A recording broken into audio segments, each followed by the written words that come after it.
Let me stop you right where you are. I have been hosting this show for a long, long time. Thousands of people have walked across that stage. And in all those years, I have only been truly, deeply ashamed of myself one single time. And here's the part that's hard to admit. It wasn't because of something a contestant did. It was because of something I almost did. For about 3 seconds that morning, I looked at a woman and I counted her out. Me, the man who's supposed to know better. I looked at her and I decided, before she said a single word, that she was the weakest person in that room and that she was going to need me to save her. And by the time that woman was done, she had taught a loud, angry, grown man a lesson he is going to carry to his grave. She taught my entire audience one right alongside him. And the biggest lesson of all, she taught to me. Because the most powerful human being in that whole building that day, I'm telling you, was the exact person that every last one of us, including me, had already decided was the weakest. So before we go one step further, do me a small favor. If you have ever in your life been underestimated, if anybody ever took one look at you and decided they knew what you were capable of before you even opened your mouth, then go ahead and hit that subscribe button right now. Not for me, do it for her. Because by the end of this story, you're gonna understand exactly why. Now, let me take you back to that morning. It started like any other taping. Lights up, the crowd buzzing, my coffee still too hot to drink, and the doors open, and out walked our contestants. And that's where this whole thing begins. Now, you know by now that after all these years, I've developed something. Some folks call it instinct. My grandmother used to call it the knowing. You walk past enough people, shake enough hands, look into enough eyes, and you start to get a feel for a person before they ever tell you a thing about themselves. But what I'm about to tell you is the story of the day the knowing failed me, or really, the day I failed it. Because the knowing is only as good as the man using it. And that morning, I used it lazy. A woman walked out, and beside her walked another woman, close, the two of them moving together. And I did what every single person in that room did in the very same instant. I looked at the two of them, and I decided the woman on the left needed the woman on the right. I decided she was being helped, taken care of, looked after. I figured the second woman was her mama, or maybe a nurse, somebody there to mind her. Her name was Dana. And the second I saw her, before I knew one true thing about her, I made her small in my mind. I want to be honest with you about what I did next, because I'm not proud of it. And the only reason I tell it is so you'll understand the lesson. I walked over to greet her, and I started talking to her slow, real slow and loud, like I was talking to somebody who couldn't quite keep up. Hello, welcome to the show. Like turning my volume all the way up was gonna fix a single thing. Because here's what I'd figured out, or thought I figured out. Dana was deaf. She'd been deaf since the day she was born. And that other woman beside her, the one I decided was her caretaker, she wasn't a nurse, and she wasn't her mama. She was a professional sign language interpreter named Renee, and she was there to do a job. And that job was simply to build the bridge between Dana's world and the sound of mine. Dana didn't need minding. Dana didn't need help crossing the street. Dana needed exactly one thing from anybody in that building, and it was the one thing almost nobody ever gave her, to be taken seriously. And she caught me talking slow and loud, leaning down toward her like she was a child. Her eyes came up to mine, and her hands started to move, fast and sure and fluid, this beautiful, quick language pouring right out of her. And Renee, the interpreter, she started to laugh before she'd even finished translating it. And then Renee told me what Dana had signed. Dana had said, "I'm deaf, Steve. I'm not fragile. And I can read your lips just fine, so you can stop shouting." The crowd roared, they howled. And me, I just stood there feeling about 2 inches tall, because she was right, and she seen straight through me in about a second and a half. But here's the thing that got me. There wasn't any meanness in it. That little smile she gave me afterward, Lord, I'll never forget it. That smile said, "I see you. I forgive you, but I see you." And I knew right then I was dealing with somebody operating on a whole different level than I'd given her credit for. I should have learned my lesson right there. I should have. But the truth is, the lesson hadn't even really started yet, because there was somebody else on that stage that morning, and he had not been watching Dana the way I'd been watching Dana. He'd been watching her like a man sizing up something that was standing between him and what he wanted.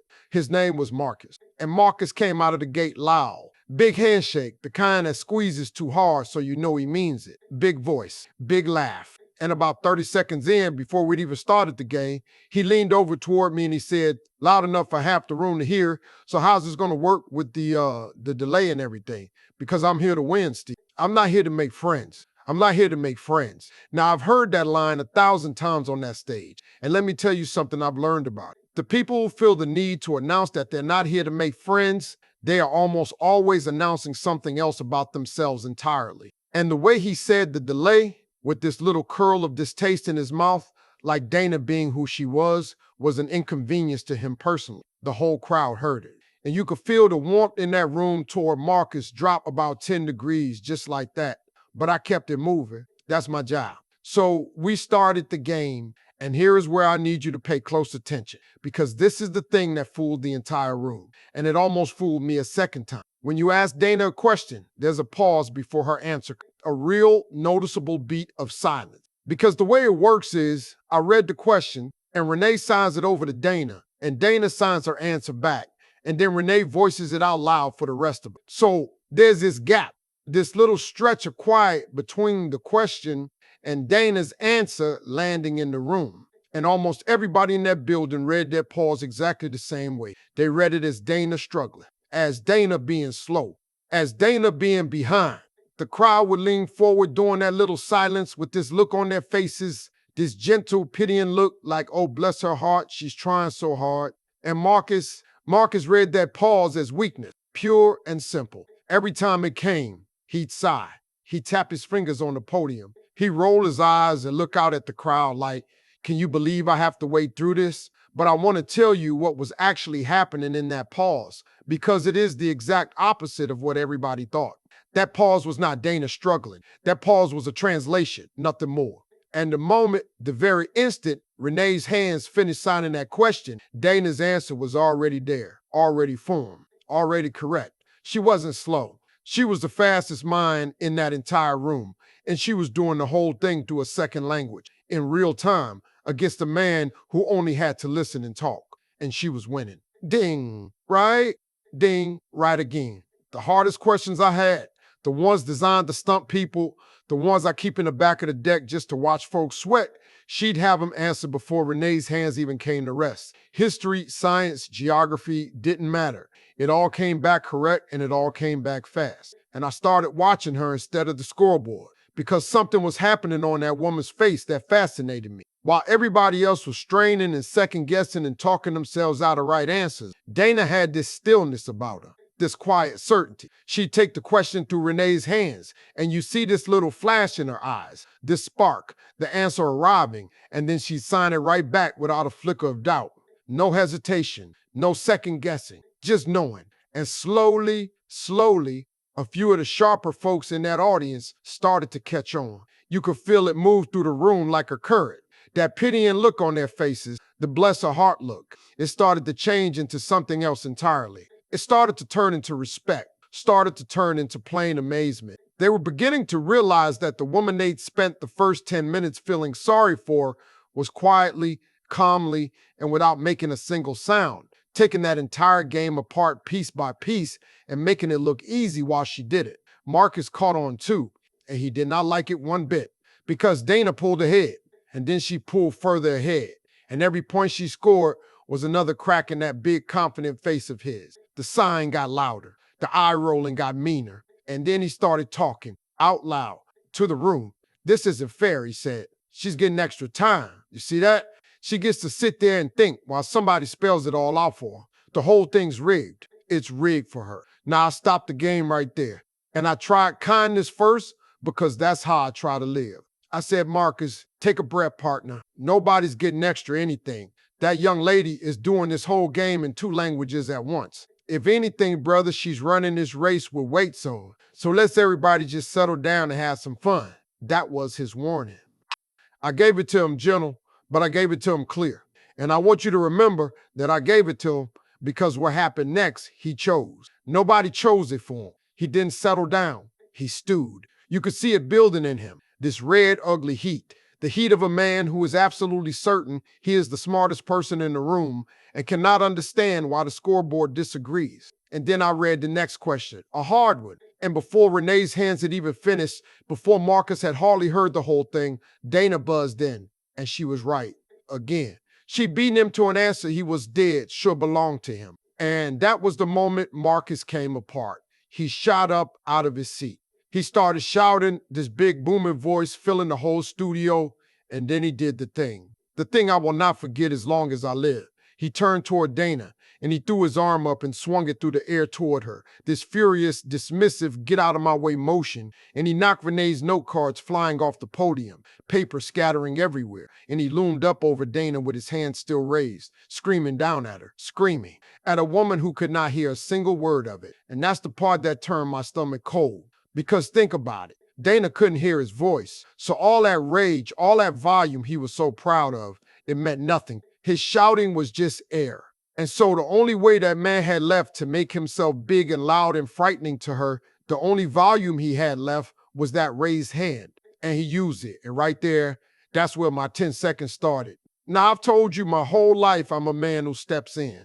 When somebody is being hurt and you have the power to do something about it, then it becomes your business. And I've always believed that down to my bone. So every single instinct I had built up over 60-some years of living screamed at me to charge across that stage, throw my own body between that man and that woman, and be the wall. I was already moving. My feet were already going. My heart was up in my throat, because that's the rule I've lived my whole life by. The one my grandmother put in me when I was knee-high. When somebody can't protect themselves and you can, you step in. You don't think about it, you don't weigh it, you just move. And I was moving. And then I looked at Dana's face and I stopped dead because Dana was not afraid.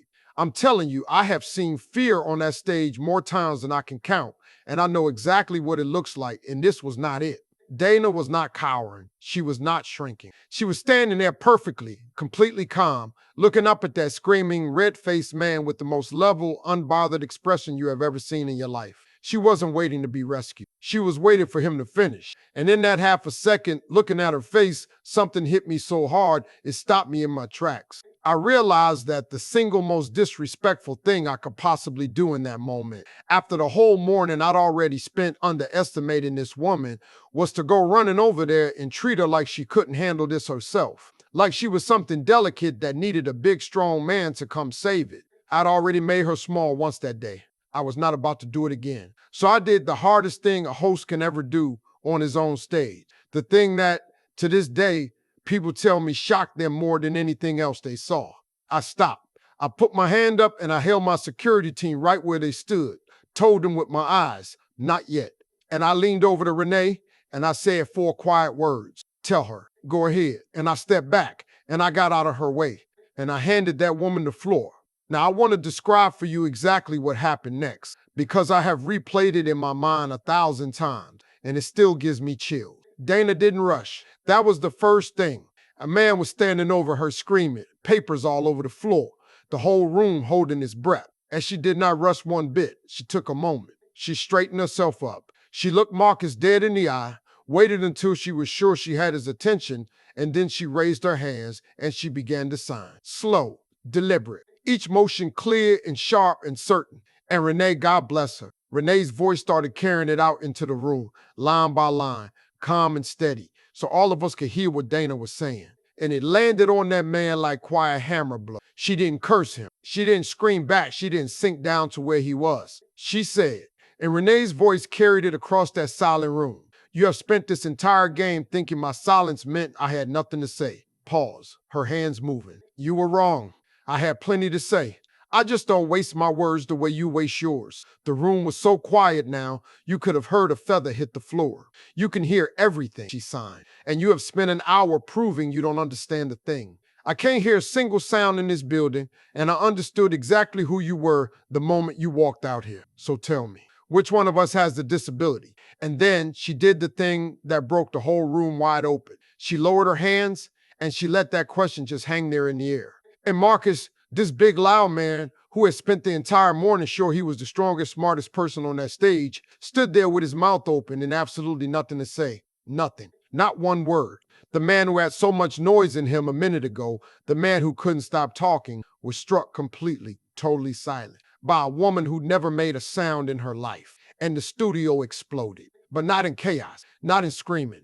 The whole crowd rose up onto its feet at once, hundreds of people, and they gave that woman an ovation that shook the rafters. And the most beautiful, most poignant thing about it, the thing I'll never forget, is the way every single person in that room turned their applause toward Dana and turned their backs on Marcus. He was just standing there, alone, in the middle of all that thunder, with absolutely nobody clapping for him, exposed in front of the entire world by nothing but his own behavior. Now here's where folks always ask me, Steve, what did you do to him? What was his punishment? And I want to be real careful and real honest with you here, because the answer is the whole point.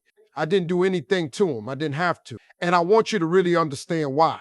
Because I've learned something over all these years, and it is one of the truest things I know about people. The loudest, angriest man in any room is almost always the one who is most terrified, deep down, of being shown up. That's where all that noise comes from. It's not strength, it's fear wearing a costume. And Marcus had just been shown up completely and totally by the one single person in that building he was most certain was beneath him. I didn't do that to him. The crowd didn't do that to him. He did that to himself. The exact second he decided that quiet meant weak, because quiet is not weak. Let me say that again so it sits with you. Quiet is not weak. Lord, quiet might just be the strongest thing there is. The deepest rivers make the least noise. And that man had to learn it the hard way in front of the whole world. So no, I didn't scream at him. I didn't rip him apart with my microphone, even though half that crowd wanted me to and I had the words to do it. I just walked over to him calm as I could be, and I said one quiet thing. I said, Marcus, she just communicated more clearly without making a sound than you've managed to do all morning at the top of your lungs. I think it's time for you to go. And I nodded to my security, and they walked him out. Not rough, not dragging him, just walking him out with what little was left of his dignity, which by then wasn't much because he'd thrown the rest of it away all by himself. And I'll tell you what happened out in the world because it's part of this story too. Somebody in that audience had been filming. Of course they had. And that clip, a grown man raising his hand and screaming down at a deaf woman, it was online before Marcus had even reached the parking lot. And within a day, millions of people had seen it. And here's the thing. Unlike some stories I could tell you, there was no hidden side to Marcus that came out later and made anybody feel sorry for him. The more people learned, the worse he looked. His own words sank him. It's rigged for her.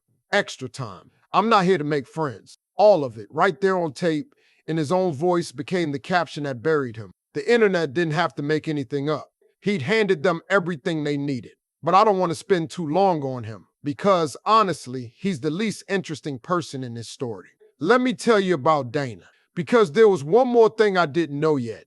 And when she told me, it put this whole morning in a light that just about brought me to my knees. After we got the rules settled, after Marcus was gone and Dana had taken her seat, I knelt down by her and I asked her, through Renee, the question that had been burning in me. I said, Dana, can I ask you something? You knew, didn't you? You came out here today and some part of you knew a man like that might show up.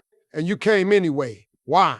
Why would you sign up for that? And she smiled, that same calm smile from the very beginning, and her hands started to move. And here's what she told me. Dana was a teacher.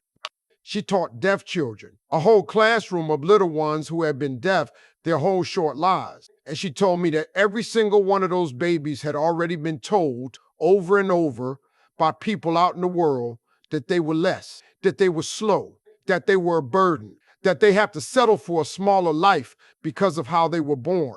People like Marcus had been telling those kids that since the day they could understand it. And Dana hadn't come on my show for the money. She told me that flat out. She'd come because it was the biggest stage she could find, the brightest lights, the most people, the most cameras. And her entire class, every one of her students, was watching live at that very moment from their classroom. She came so they could see her. She came so that a room full of children who'd been told their whole lives that they were weak could watch their teacher walk out under those bright lights, get underestimated, get insulted, get a grown man's hand raised at her, and not flinch, not shrink, not for 1 second. She knew somebody might come for her. Maybe not Marcus exactly, maybe not that bad, but somebody, some version of the same small man she'd been dealing with her entire life. She was counting on the world showing its real ugly face on camera because she wanted those babies to see with their own eyes exactly what it looks like when you refuse to let a small man make you feel small. And she told me something else too,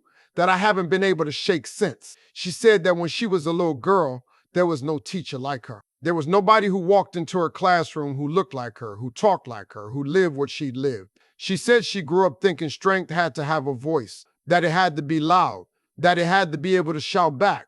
And it took her years, she said, years and a whole lot of pain to figure out that wasn't true at all. And she decided a long time ago that no child of hers was going to have to wait as long as she did to learn it. So she was going to show them, not tell them, show them on the biggest stage she could find. Her calm that whole morning, the calm I'd mistaken at the very start for fragility, it was never fragility. It was a lesson. She was teaching live on national television to the only students who really mattered to her. And I just about lost it right there on my own stage. Because I had walked out that morning and looked at the strongest soul in the building and decided she needed my help. And the whole time, she was the teacher. And every single one of us, me included, we were the class. Now here's how it ended, and I promise you it's worth it. Dana won that game. And I want to be crystal clear about this because it matters. She didn't win it because anybody felt sorry for her. She didn't get a pity prize. She won it because she was, without question, the smartest, fastest, sharpest contestant on that stage. And she beat everybody fair and square, doing it the whole time in 2 languages at once. She earned every bit of it. And then when I handed her that prize money, she did something that put that crowd right back up on its feet. She told me right there that she didn't want to keep it. She wanted every dollar of it to go to her school, to the deaf program, to those babies in that classroom who've been watching her the whole time. Her own choice, her own mission. And that room came undone all over again. But I had one more thing I wanted to do for her. So I told the cameras to come in close, and I gave Dana my stage. I told her she could say anything she wanted, straight into that camera, to her students who were watching. As she stood up, as she faced that lens, as she signed slow and clear, so every one of those children could follow every word. And Renee gave it her voice. And Dana said, I know you're watching, and I know what they've told you about who you are. Today you saw a man try to make me feel small, and you saw that he couldn't. He couldn't, because being small was never up to him. It was always up to me, and it's always up to you. Nobody out there gets to decide your size, but you. I love you. Now go be loud in whatever language you got. I'm telling you, there was not a dry eye in that building. And here's the button on the whole thing, the part that makes me smile every time. Remember that viral clip, the angry man raising his hand? Everybody figured that was going to be the video that defined that day, but it wasn't. Because somebody had also filmed Dana's message to her students, that one right at the end, signing straight into the camera. And that was the clip that took off. That was the one that got shared millions and millions of times all over the world.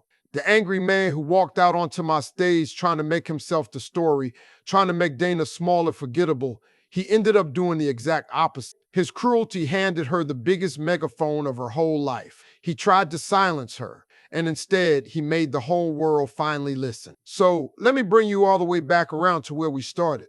I told you right at the top that I was ashamed of myself that day. And now you know exactly why.